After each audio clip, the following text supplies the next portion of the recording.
Aime, mais ne t'attache pas, car tout attachement crée la souffrance. Si l'on aime sa femme, ce qui est normal, lorsqu'elle va partir, on va souffrir. Donc on peut l'aimer, c'est normal, avec le plus grand cœur du monde, mais on sait qu'elle ne nous appartient pas. Cet être aimé appartient à Dieu, ou à la lumière, ou à l'énergie, comme vous voulez. Donc on sait que c'est Dieu qui nous l'a envoyé pour faire ce bout de chemin sur Terre, mais s'il décide de la reprendre, eh bien on sait qu'on se retrouvera ailleurs, dans l'au-delà. Et c'est lui qui décide de tout. Donc on peut aimer, mais ne pas s'attacher à en souffrir. On sait que si elle part, c'est pas grave. Elle ne meurt pas, notre bien-aimée. Elle part au ciel et on se retrouve au ciel ensemble après. C'est juste une histoire de patience. Mais je reconnais, on peut avoir ce manque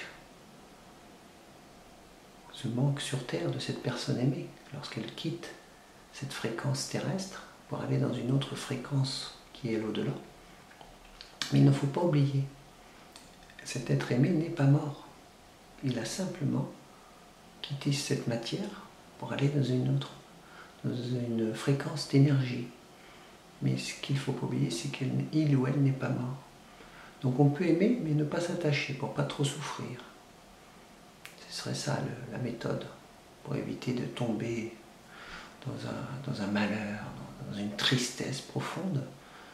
Et c'est essayer de faire ceci, savoir que l'on ne meurt pas.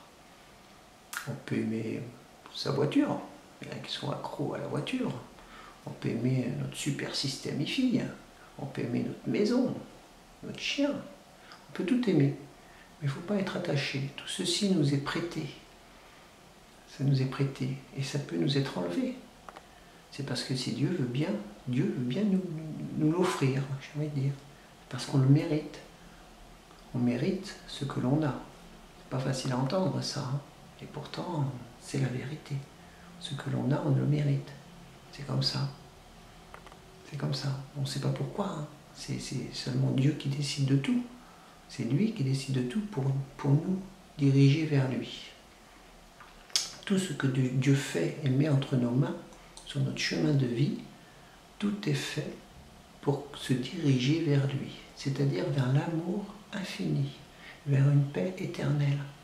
Tout ce qui met vers nous, pour nous, dans notre chemin de vie, c'est pour se rapprocher d'une paix intérieure, d'un amour infini.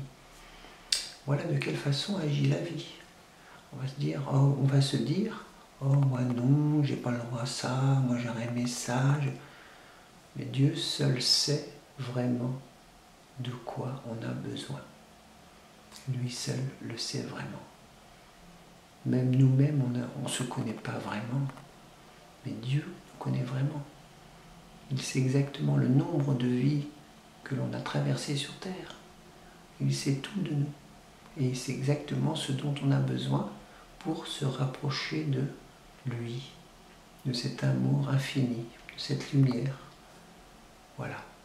Donc, on peut aimer, mais ne pas oublier que ça nous est prêté, tout ceci. Tout ceci nous est prêté. Et du jour au lendemain, ça peut nous être enlevé. Donc, on peut remercier d'avoir tout ça tous les jours. Merci, merci, merci, merci.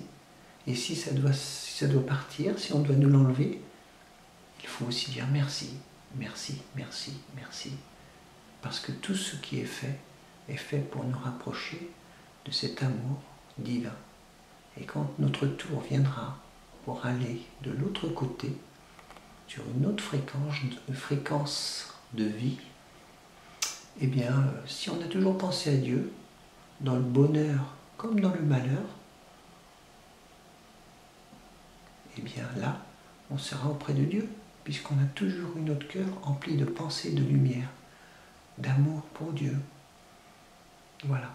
Donc, dans le bonheur comme dans le malheur, il faut penser à Dieu.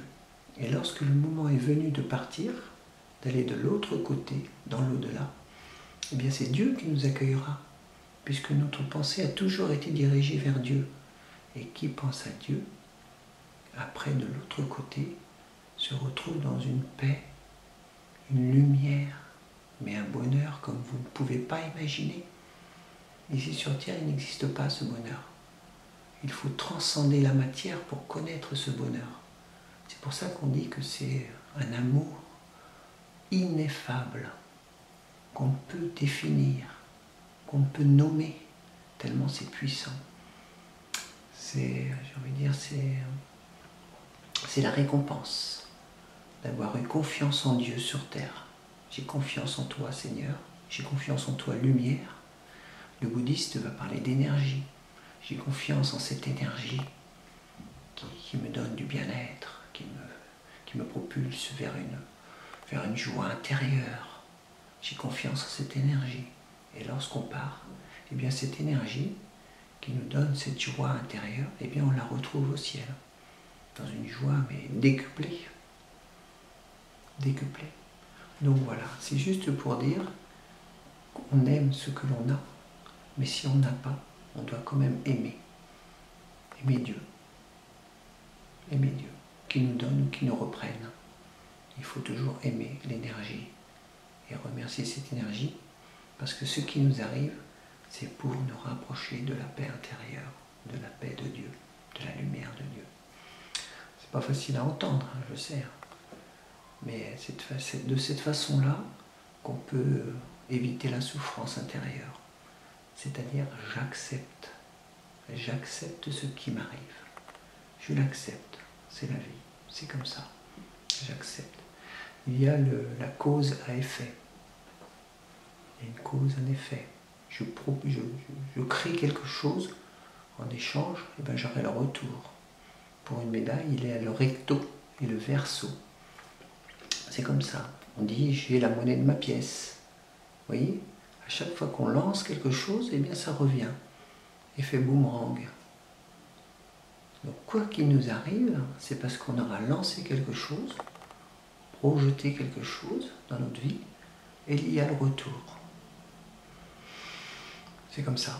Alors bon, on l'accueille bien, on l'accueille moins bien. Il faudrait tout accueillir les bras ouverts.